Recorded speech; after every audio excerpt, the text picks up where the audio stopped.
ಎಲ್ರಿಗೂ ನಮಸ್ಕಾರ. ನೀವು ನೋಡ್ತಾ ಇದ್ದೀರಾ ಸುದ್ದಿ ಸಮಯ ನ್ಯೂಸ್ ಚಾನಲ್. ಇದು ಲೋಕಲ್ ಎಕ್ಸ್ಪ್ರೆಸ್. ನಾನು ಮಹರ್ದೊಡ ಕುಳಿಗೆ ಮತ್ತೆ ಹೊಸ ಸುದ್ದಿಗಳನ್ನು ತೆಗೆದುಕೊಂಡು ನಾವು ನಿಮ್ಮ ಮುಂದೆ ಬರ್ತಾ ಇದ್ದೀವಿ. ಈ ದಿನದ ಪ್ರಮುಖ ಹೆಡ್ಲೈನ್ಸ್ಗಳನ್ನು ನೋಡ್ಕೊಂಡು ಬರೋಣ. ಮಳೆಯಿಂದ ಹಾನಿಗೊಳಗಾದ ಮನೆಗಳಿಗೆ ಭೇಟಿ ನೀಡಿ ಪರಿಶೀಲನೆ ನಡೆಸಿದ ಸಚಿವ ಈಶ್ವರ್ ಖಂಡ್ರೆ. ಬೀದರ್ ತಾಲೂಕಿನ ಚಿಮ್ಕೋಡ್ ಮತ್ತು ಹಮ್ಮಿಲಾಪುರ ಗ್ರಾಮಗಳಿಗೆ ಭೇಟಿ, ಜನರಿಂದ ಮನವಿ ಸ್ವೀಕಾರ. ಪರಿಶೀಲನೆಯಲ್ಲಿ ಸಚಿವರಿಗೆ ಸಾಥ್ ನೀಡಿದ ಜಿಲ್ಲಾಧಿಕಾರಿ ಶಿಲ್ಪಾ ಶರ್ಮಾ. ಪ್ರವಚನ ಆಲಿಸುವುದರಿಂದ ಮನಸ್ಸಿಗೆ ಶಾಂತಿ ನೆಮ್ಮದಿ ಲಭಿಸುತ್ತದೆ, ಸಂಸದ ಸಾಗರ್ ಖಂಡ್ರೆ. ರಾಷ್ಟ್ರೀಯ ಬಸವದಳದ ವತಿಯಿಂದ ಜರುಗಿದ ಶ್ರಾವಣ ಮಂಗಲೋತ್ಸವ. ನಮ್ಮ ವೈಭವಕ್ಕಿಂತಲೂ ಗುರುವಿನ ಆರಾಧನೆ ಮುಖ್ಯ, ಮಾತೆ ಸತ್ಯಾದೇವಿ ಅವರು. ಕಣ್ಣುಗಳ ದಾನ ಮಾಡಿದ ಬ್ರಿಮ್ಸ್ ಶುಶ್ರೂಷಕ ಅಧೀಕ್ಷಕ ಇಮ್ಯಾನ್ಯುಯಲ್ ಕೊಟ್ಟಿಕರ್. ತಮ್ಮಿಂದ ಇತರರಿಗೂ ಮಾದರಿಯಾಗಲಿ ಎಂಬುದು ನನ್ನ ಮೂಲ ಉದ್ದೇಶ. ಮರಣದ ನಂತರ ಶರೀರ ಮಣ್ಣಲ್ಲಿ ಮಣ್ಣಾಗುವ ಬದಲು ನಮ್ಮ ಅಂಗಾಂಗಗಳು ಅಂಧರಿಗೆ ಅನುಕೂಲ ಆಗಬೇಕು, ಕೊಟ್ಟಿಕರ್. ರೈಲ್ವೆ ಪೊಲೀಸ್ ಠಾಣೆ ವಸತಿ ಗೃಹ ಹಾಗೂ ಠಾಣೆಯ ಕಟ್ಟಡ ಪರಿಶೀಲನೆ ಮಾಡಲಾಗುವುದು. ನಿಲ್ದಾಣದ ಅಭಿವೃದ್ಧಿ ಜೊತೆಗೆ ಠಾಣೆಗಳಿಗೂ ಗಮನ ಹರಿಸುವ ಕುರಿತು ತಿಳಿಸಿದ ಸಂಸದರು. ರೈಲ್ವೆ ಸಚಿವರ ಗಮನಕ್ಕೆ ತರುವ ಭರವಸೆ ನೀಡಿದ ಸಂಸದ ಸಾಗರ್ ಖಂಡ್ರೆ. ಬಾಲ್ಕಿಯ ಖಡಕೇಶ್ವರ ಪ್ರೌಢಶಾಲೆಯಲ್ಲಿ ಜರುಗಿದ ಶಿಕ್ಷಕರ ದಿನಾಚರಣೆ. ಉತ್ತಮ ಶಿಕ್ಷಕರನ್ನ ಸನ್ಮಾನಿಸಿ ಗೌರವಿಸಿದ ಶಾಲಾ ಆಡಳಿತ ಮಂಡಳಿ. ಗಮನ ಸೆಳೆದ ಬಾಲಕಿಯ ಗುರುವಿನ ಕುರಿತ ನೃತ್ಯ ಕಾರ್ಯಕ್ರಮದಲ್ಲಿ ವಿದ್ಯಾರ್ಥಿಗಳು ಭಾಗಿ. ಇಂದಿನ ವಾರ್ತೆಗಳ ವಿವರಗಳನ್ನು ನೋಡ್ಕೊಂಡು ಬರೋಣ. ಕಳೆದ 5 ದಿವಸಗಳಿಂದ ಸತತವಾಗಿ ಸುರಿತಾ ಇರುವಂತಹ ಭಾರೀ ಮಳೆಯಿಂದಾಗಿ ಬೀದರ್ ತಾಲೂಕಿನ ಚಿಮ್ಕೋಡ್ ಮತ್ತು ಹಮ್ಮಿಲಾಪುರ ಗ್ರಾಮಗಳಲ್ಲಿ ಹಲವು ರೈತರ ಮನೆಗಳು ಕುಸಿದು ಬಿದ್ದಿವೆ. ಹಲವು ಮನೆಗಳ ಗೋಡೆಗಳು ಜಖಂಗೊಂಡಿವೆ. ಕೆಲವರ ಮನೆಗಳು ಮಹಡಿಗಳು ಕುಸಿದು ಬಿದ್ದಿವೆ. ಉದ್ದು, ಹೆಸರು ಸೇರಿದಂತೆ ಇನ್ನಿತರ ಬೆಳೆಗಳು ಕೂಡ ನೆಲಕಚ್ಚಿವೆ. ಮಳೆಯಿಂದಾಗಿ ಮೊಳಕೆಯೊಡೆದಿವೆ. ಹೀಗಾಗಿ ಅರಣ್ಯ, ಜೀವಿಶಾಸ್ತ್ರ, ಪರಿಸರ ಹಾಗೂ ಬೀದರ್ ಜಿಲ್ಲಾ ಉಸ್ತುವಾರಿ ಸಚಿವರಾಗಿರುವಂತಹ ಈಶ್ವರ್ ಖಂಡ್ರೆ ಅವರು ಚಿಮ್ಕೋಡ್ ಮತ್ತು ಹಮ್ಮಿಲಾಪುರ ಗ್ರಾಮಗಳಿಗೆ ಭೇಟಿ ನೀಡಿ ಪರಿಶೀಲನೆಯನ್ನು ನಡೆಸಿದ್ದಾರೆ.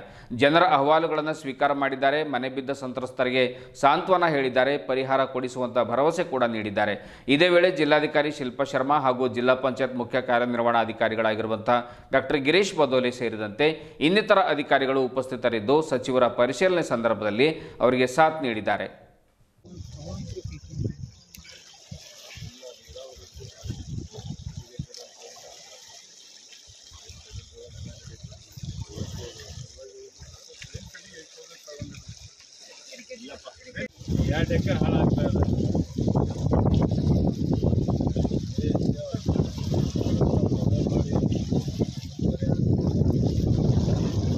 ಪರಿಹಾರ ಕೊಡ್ತೇವೆ ಮತ್ತು ಪರ್ಮನೆಂಟ್ ಏನು ಮಾಡ್ಬೋದು ಶ್ರಾವಣ ಮಾಸ ಇದು ಅತ್ಯಂತ ಪವಿತ್ರವಾಗಿರುವಂತಹ ಮಾಸ. ವರ್ಷ ಪೂರ್ತಿ ತನಗಾಗಿ ಬದುಕಿದ ವ್ಯಕ್ತಿಗಳು ಕನಿಷ್ಠ ಶ್ರಾವಣ ಮಾಸದಲ್ಲಿ 1 ತಿಂಗಳುಗಳ ಕಾಲ ದೇವರು, ಧರ್ಮ ಮತ್ತು ಅಧ್ಯಾತ್ಮದಲ್ಲಿ ಪಾಲ್ಗೊಂಡು ಮನಸ್ಸಿಗೆ ಶಾಂತಿ ನೆಮ್ಮದಿಯನ್ನು ತಂದುಕೊಳ್ಳಲಿ ಎಂಬುದು ಇದರ ಮುಖ್ಯ ಉದ್ದೇಶ ಆಗಿರುತ್ತದೆ. ಪ್ರವಚನ ಆಲಿಸುವುದರಿಂದ ಮಾನಸಿಕ ನೆಮ್ಮದಿ ಮತ್ತು ಸಂತೃಪ್ತಿ ಲಭಿಸುತ್ತದೆ ಎಂದು ಸಂಸದ ಸಾಗರ್ ಖಂಡ್ರೆ ಹೇಳಿದರು. ಯುವ ರಾಷ್ಟ್ರೀಯ ಬಸವದಳ, ಲಿಂಗಾಯತ ಸಮಾಜ ಮತ್ತು ಕ್ರಾಂತಿ ಗಂಗೋತ್ರಿ ಅಕ್ಕನಾಗಲಾಂಬಿಕ ಮಹಿಳಾ ಗಣದ ವತಿಯಿಂದ ಶಿವನಗರದ ಅಣವೀರ್ ಕೊಡಂಬಲ್ ಅವರ ಒಂದು ಕಟ್ಟಡದಲ್ಲಿ ಪೂಜ್ಯ ಸತ್ಯಾದೇವಿ ಮಾತಾಜಿಯವರಿಂದ ಆಯೋಜನೆ ಮಾಡಿರುವಂತಹ ಶ್ರಾವಣ ಪ್ರವಚನ ಮಂಗಲೋತ್ಸವ ಕಾರ್ಯಕ್ರಮದಲ್ಲಿ ಅವರು ಮಾತನಾಡ್ತಾರೆ. ರಾಷ್ಟ್ರೀಯ ಬಸವದಳ ನಿರಂತರವಾಗಿ ಬಸವ ತತ್ವದ ಪ್ರಚಾರ ಪ್ರಸಾರವನ್ನು ಮಾಡ್ಕೊಂಡು ಬರ್ತಾ ಇದೆ. ಬಸವ ಮಂಟಪ ನಿರ್ಮಾಣಕ್ಕಾಗಿ ಅನುದಾನವನ್ನು ಅನುದಾನ ನೀಡುವಂಥ ಬೇಡಿಕೆಯನ್ನು ಪೂಜ್ಯರು ಇಟ್ಟಿದ್ದಾರೆ. ಹಾಗಾಗಿ ಅದನ್ನು ಈಡೇರಿಸುವಂಥ ಪ್ರಾಮಾಣಿಕ ಪ್ರಯತ್ನವನ್ನು ನಾನು ಮಾಡ್ತೇನೆ ಅನ್ನುವಂಥ ಮಾತನ್ನು ಕೂಡ ಸಾಗರ್ ಖಂಡ್ರೆ ಹೇಳಿದರು. ಶ್ರಾವಣ ಮಾಸದ 1 ತಿಂಗಳುಗಳ ಕಾಲ ಅಕ್ಕನ ಯೋಗಾಂಗ ತ್ರಿವಿಧಿ ಪ್ರವಚನ ನಡೆಸಿಕೊಟ್ಟ ಬಸವ ಮಂಟಪದ ಪೂಜ್ಯ ಶ್ರೀ ಸದ್ಗುರು ಮಾತೆ ಸತ್ಯಾದೇವಿ ಅವರು ಮಾತನಾಡ್ತಾ, ಒಂದು ಧರ್ಮ ಉಳಿಬೇಕಾದರೆ ಧರ್ಮಗುರು, ಧರ್ಮ ಸಾಹಿತ್ಯ ಮತ್ತು ಧರ್ಮ ಕ್ಷೇತ್ರಗಳ ಆರಾಧನೆ ಅತ್ಯವಶ್ಯಕ. ಪೂಜ್ಯ ಲಿಂಗಾನಂದ ಸ್ವಾಮಿಗಳು ಮತ್ತು ಪೂಜ್ಯ ಮಾತಾಜಿಯವರು ತಮ್ಮ ಭಾವಚಿತ್ರಕ್ಕಿಂತ ಬಸವಣ್ಣನವರ ಭಾವಚಿತ್ರವನ್ನೇ ಜಗತ್ತಿನಲ್ಲಿ ಮೆರೆಸಿದರು. ಬಸವಣ್ಣನವರನ್ನ ವಿಶ್ವಗುರು ಎಂದು ಪ್ರಚಾರ ಮಾಡಿದರು. ಆದ್ದರಿಂದಲೇ ಇಂದು ವಿಶ್ವದ ಹಲವೆಡೆ ಬಸವೇಶ್ವರರ ಪುತ್ಥಳಿ ಅನಾವರಣಗೊಂಡಿವೆ ಎನ್ನುವಂಥ ಮಾರ್ಮಿಕವಾಗಿರುವಂಥ ಮಾತನ್ನು ಕೂಡ ಅವರು ಹೇಳ್ತಾರೆ. ವಿಶ್ವಗುರು ಬಸವಣ್ಣನವರ ಬಗ್ಗೆ ನಾನು ಧ್ವನಿ ಎತ್ತೀನಿ. ಈಗಾಗಲೇ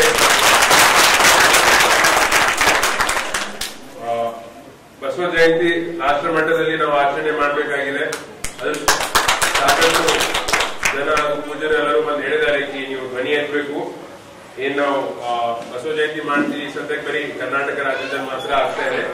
ಇಡೀ ಈಗೇನ್ ನಮ್ಮ ಸರ್ಕಾರ ವಿಶ್ವಗುರು ಬಸವಣ್ಣನವರನ್ನು ಸಾಂಸ್ಕೃತಿಕ ನಾಯಕ ಎಂದು ಘೋಷಣೆ ಮಾಡಿದ್ದಾರೆ.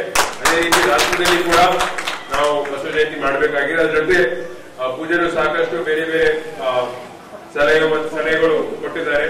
ಅವೆಲ್ಲನೇ ನಾನು ಎತ್ತೀನಿ. ಅದ್ರ ಜೊತೆ ಯಾವುದೇ ಒಂದು ಕಾರ್ಯಕ್ರಮ ಇರ್ಬೋದು, ಯಾವುದೇ ಒಂದು ಇದಿರ್ಬೋದು. ಈಗ ಉದಾಹರಣೆಗೆ ಇದೇ ಇದೆ, ನಾವು ಯಾವ ಬಿಲ್ಡಿಂಗ್ ಅಲ್ಲಿ ಕೂತ್ವಿ, ಬಹುಶಃ ನಿಮ್ದು ಜಿಲ್ಲಾ ರಾಷ್ಟ್ರೀಯ ಬಸವದಳದ ಬಿಲ್ಡಿಂಗ್ ಇರ್ಬೋದು.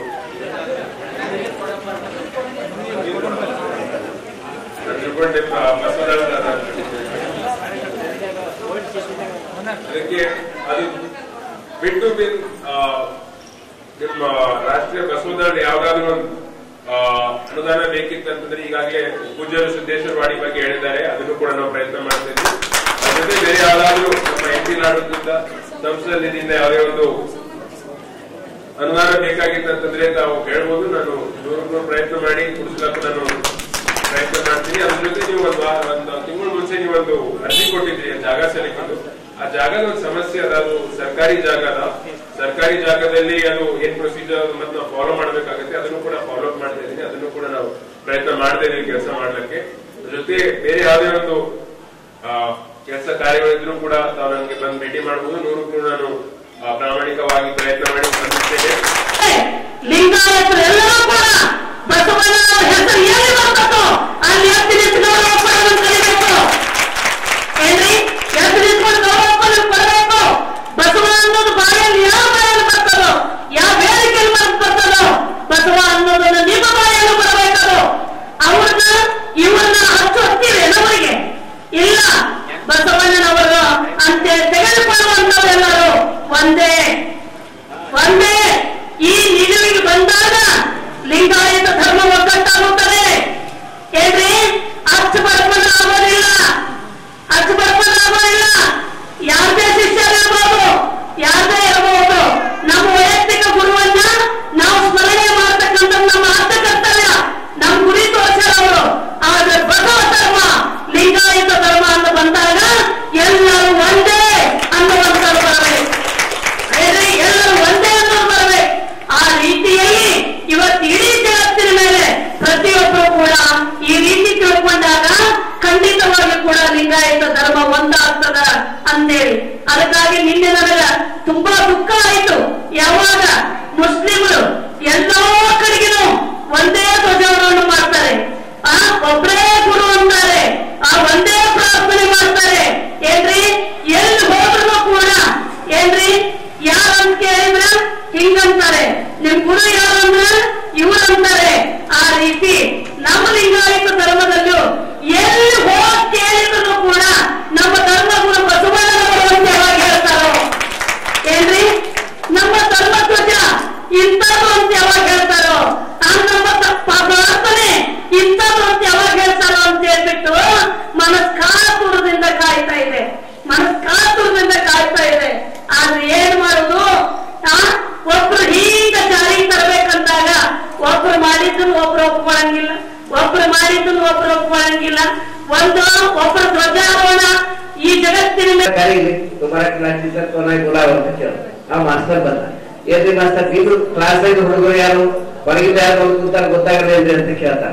ಅವಾಗ ಟೀಚರ್ ಅಂತಾರ, ಸರ್ ಕ್ಷಮಿಸ್ರಿ ದಸ್ತಿ ತಗೊಂಡು ಮುಖ್ಯ ವರ್ಷತಾವ ಹೇಳ್ತಾನ, ನಾ ಈ ಕ್ಲಾಸ್ ಟೀಚರ್ ಅಲ್ರಿ, ಅವ ಅಸಲಿ ಟೀಚರ್, ಅವ ಕ್ರಿಕೆಟ್ ಮ್ಯಾಚ್ ನೋಡಕ್ ಹೋಗ್ಯಾರ, ಅವ್ನು ಬಂದಿದ್ದ ನಾ ಬಂದಿಲ್ಲ. ಆಮೇಲೆ ಸಬ್ಜೆಕ್ಟ್ ಇನ್ಸ್ಪೆಕ್ಟರ್ ಏನಂತಕ್ರಿ, ಅವ ಏನಂತ ಗೊತ್ತಾ, ಅಲ್ಲಪ್ಪ ಇಂತ ಹುಡುಗ ಇಂತ ಟೀಚರ್ಗೆ ಏನ್ ಹೇಳ್ಬೇಕು ಅಂತೇಳಿ ಅವ ಕೈಕಾಲ್ ನಡೀತಾ ಹುಡುಗಿ ಆಫೀಸರ್ಗೆ ಅಂತಾನ, ನಾ ಅಸಲಿ ಶಿಕ್ಷಣಾಧಿಕಾರಿ ಇದ್ರ ನೀವು ಇವತ್ತೇ ಸಸ್ಪೆಂಡ್ ಮಾಡ್ತಿದ್ದ, ಆದ್ರೆ ಅಸಲಿ ಅಧಿಕಾರಿ ಅವ ಕ್ರಿಕೆಟ್ ಮ್ಯಾಚ್ ನೋಡಕ್ ಹೋಗ್ಯಾನ, ಅವ್ನು ಬರ್ಲಿಲ್ಲ ಬಂದಿಲ್ಲ. ಒಂದ್ ಶಾಲೆಯಲ್ಲಿ ಓದ್ತಕ್ಕಂತ ಒಬ್ಬ ವಿದ್ಯಾರ್ಥಿ ಅವ್ರಿಗೆ ಕಲಿಸ್ಬೇಕಾದಂತ ಒಬ್ಬ ಶಿಕ್ಷಕ ಅವ್ರು ಸರಿಯಾಗಿ ಕಲಿಸ್ತಾವಿಲ್ಲ ಅಂತ ನೋಡ್ತಕ್ಕಂತಹ ಒಬ್ಬ ಶಿಕ್ಷಣ ಅಧಿಕಾರಿಗಳು ಹೆಂಗೆ ನಕಲಿ ಆಗಿದ್ದಾರೆ. ಆ ರೀತಿಯಲ್ಲಿ ಇವತ್ತು ಯುವ ಜನರು, ರಾಜಕೀಯ ನೇತಾಗಳು ಮತ್ತು ಧರ್ಮಶಕ್ತಿಗಳು, ಇವತ್ತು 3 ಶಕ್ತಿಗಳು ಬಹಳ ಇಂಪಾರ್ಟೆಂಟ್ ಇದೆ. ನಮ್ಮ ಜವಾಬ್ದಾರಿನ ಅರ್ಥ ನಾವು ನಡ್ಕೋಬೇಕಾಗಿದೆ. ಇಡೀ ಜಗತ್ತಿನಲ್ಲೇ ಒಂದು ಸ್ವತಂತ್ರವಾದಂತಹ ಈ ದಕ್ಷಿಣ ಭಾರತದಲ್ಲಿ ಹುಟ್ಟಿರ್ತಕ್ಕಂಥ ಧರ್ಮ ಯಾವುದು ಅಂದ್ರೆ ಲಿಂಗಾಯತ ಧರ್ಮ. ಬರೀ ಕರ್ನಾಟಕ ಅಷ್ಟೇ ಅಲ್ಲ, ಇಡೀ ದಕ್ಷಿಣ ಭಾರತಕ್ಕೆ ಲೀಡರ್ ಆಗ್ಬೋದು. ಯಾಕೆ ಅಂತಂದ್ರೆ ಇದು ದ್ರಾವಿಡರ ಧರ್ಮ. ಆದ್ರೆ ನಮ್ಗೆ ಏನ್ ಮಾಡ್ತಾರಂದ್ರೆ ಇವ್ರು ದ್ರಾವಿಡ್ರು ಅಂತ ಹೇಳಿ ದೂರ ಇಡ್ತಾರೆ, ನಮಗ್ ರಾಕ್ಷಸ ಅಂತ. ನೀವ್ ಎಲ್ಲಿಂದ ಬಂದ್ರೆ ಮದ್ರಾಸಿನವ್ರು ಹೇಳ್ತಾರೆ, ಕರ್ನಾಟಕದ ನಂಬರ್ ನಮಗೆ ಇಲ್ಲ, ಮದ್ರಾಸಿನವ್ರು.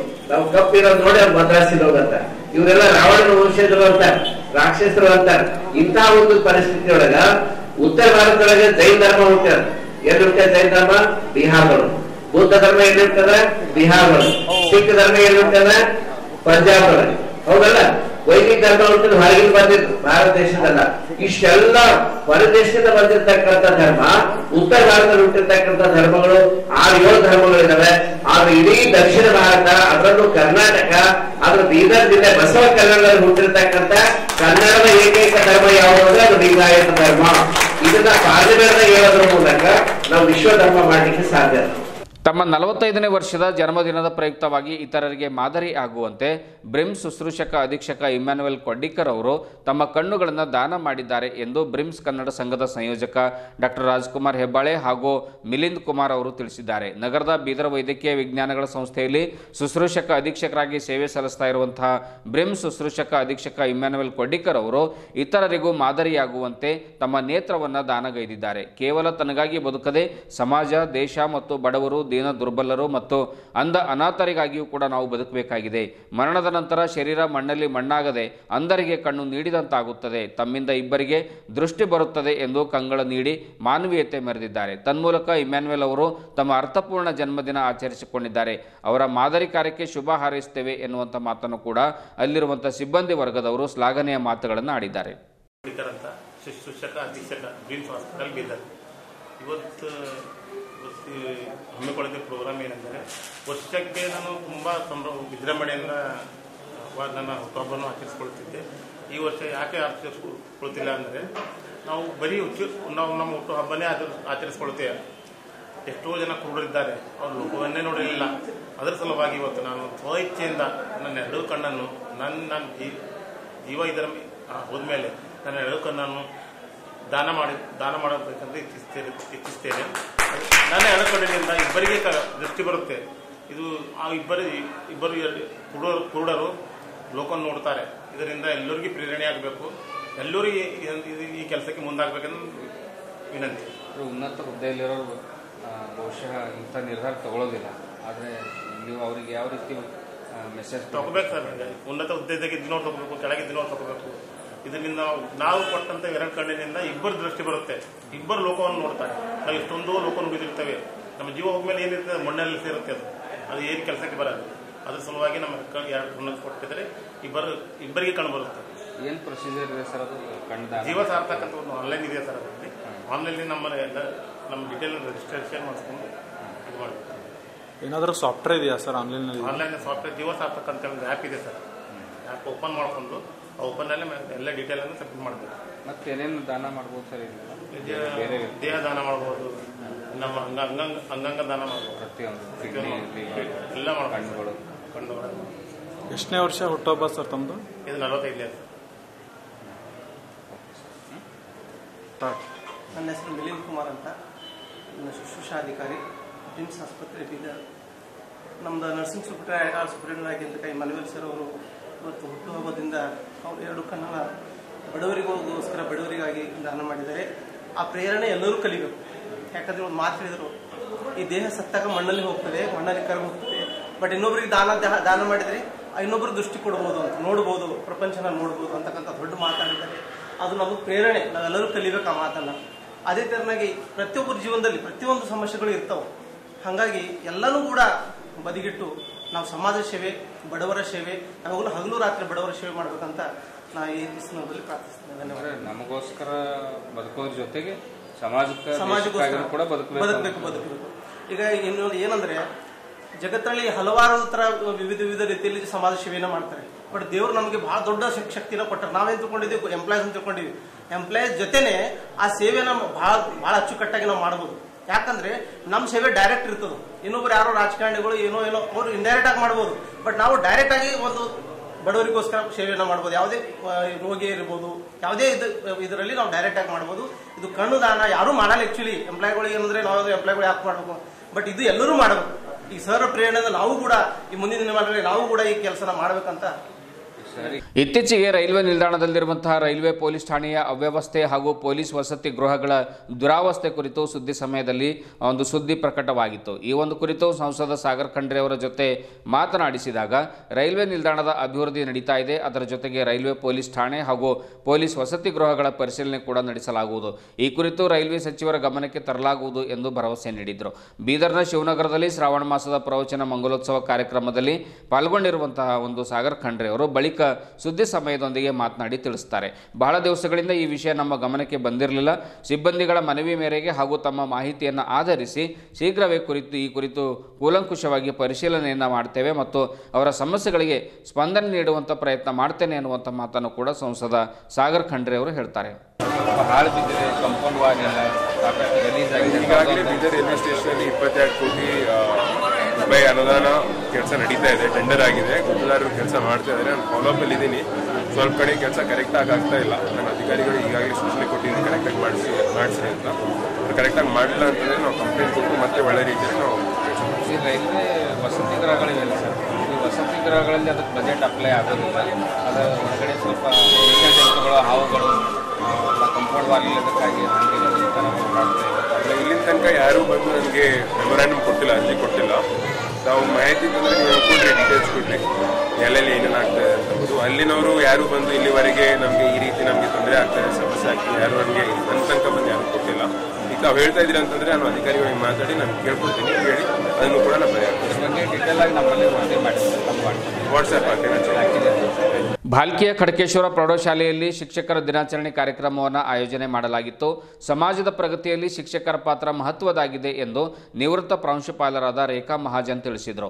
ದೇಶದಲ್ಲಿ ಶಿಕ್ಷಕ ಹುದ್ದೆಗೆ ಅತ್ಯುನ್ನತ ಗೌರವ ಇರಲಿಕ್ಕೆ ಮೂಲ ಕಾರಣ ಏನು ಅಂದರೆ ಅವರು ಮಾಡುವಂತಹ ನಿಸ್ವಾರ್ಥ ಸೇವೆ. ದೇಶಕ್ಕೆ ಉತ್ತಮ ನಾಗರಿಕರನ್ನ ನೀಡುವಂಥ ಶಕ್ತಿ ಶಿಕ್ಷಕರ ಕೈಯಲ್ಲಿದೆ. ಆದ್ದರಿಂದ ಶಿಕ್ಷಕರನ್ನ ಗೌರವಿಸಬೇಕು ಅನ್ನುವಂಥ ಮಾತನ್ನು ಕೂಡ ಅವರು ಹೇಳ್ತಾರೆ. ಇದೇ ವೇಳೆ ಸಂಸ್ಥೆಯ ನಿರ್ದೇಶಕ ಅಶೋಕ್ ಲೋಖಂಡೆ, ಕೋಶಾಧ್ಯಕ್ಷ ಪ್ರಭುರಾವ್ ಧೋಪೆ, ಮುಖ್ಯ ಗುರು ಆನಂದ್ ಕಲ್ಯಾಣೆ, ಪ್ರಮುಖರಾಗಿರುವಂತಹ ರೇಖಾ ನಾಯಕ್, ಉದಯ್ ಜೋಶಿ, ದಿಲೀಪ್ ಘಂಟಿ, ಪ್ರಕಾಶ್ ರುದ್ರನೂರೆ, ಜಯಪ್ರಕಾಶ್ ಸಹಾನೆ, ಅಂಜಲಿ ಜೋಶಿ, ಶುಭಂ ರಾಯವಾಡೆ ಸೇರಿದಂತೆ ಇನ್ನಿತರರು ಉಪಸ್ಥಿತರಿದ್ದರು ಮತ್ತು ವಿದ್ಯಾರ್ಥಿನಿಯರು ಕೂಡ ಈ ಸಂದರ್ಭದಲ್ಲಿ ಪಾಲ್ಗೊಂಡಿದ್ದರು. ವಿದ್ಯಾರ್ಥಿನಿಯರ ಒಂದು ಗುರುವಿನ ಕುರಿತ ನೃತ್ಯ ಸಭಿಕರ ಗಮನ ಸೆಳೆಯಿತು.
ಮುಖ್ಯ ಗುರುಗಳಾಗಿ ನಿಮ್ಗೆ ಒಳ್ಳೆಯ ಒಂದು ಶಿಕ್ಷಣವನ್ನು ಕೊಡುವಂತ ಸೌಭಾಗ್ಯ ಅವರು ಪಡೆದುಕೊಂಡಾರ. ಅದಕ್ಕೆ ಜೀವಂತ ಉದಾಹರಣೆ ನಿದರ್ಶನವೇ ಅವರು ಕಲ್ಯಾಣಿಯವರು ಆಗಿದ್ದಾರೆ ಅನ್ನುವಂಥದ್ದನ್ನು ಹೇಳಿ, ನೀವು ಅವರಂಗೆ ಅವರು ಗುರುಗಳ ಜೊತೆಗೆ ಯಾವ ರೀತಿಯಾಗಿದ್ರು ಅಂತ ಈಗ ಅಣ್ಣವ್ರು ಹೇಳಿದ್ರಲ್ಲ, ಆ ಪ್ರಕಾರ ಗುರುಗಳ ಮೇಲೆ ಭಕ್ತಿ, ವಿಶ್ವಾಸ, ಶ್ರದ್ಧೆ ಇಟ್ಟು ನೀವು ಹೋದ್ರೆ ನಿಮ್ಮ ಜೀವನದಲ್ಲಿ ಗ್ಯಾರಂಟಿಯಾಗಿ ಏನಾಗ್ತೀರಿ, ಯಶಸ್ವಿ ಆಗ್ತೀರಿ ಅಂತ ಶುಭ ಹಾರೈಸ್ತೀವಿ.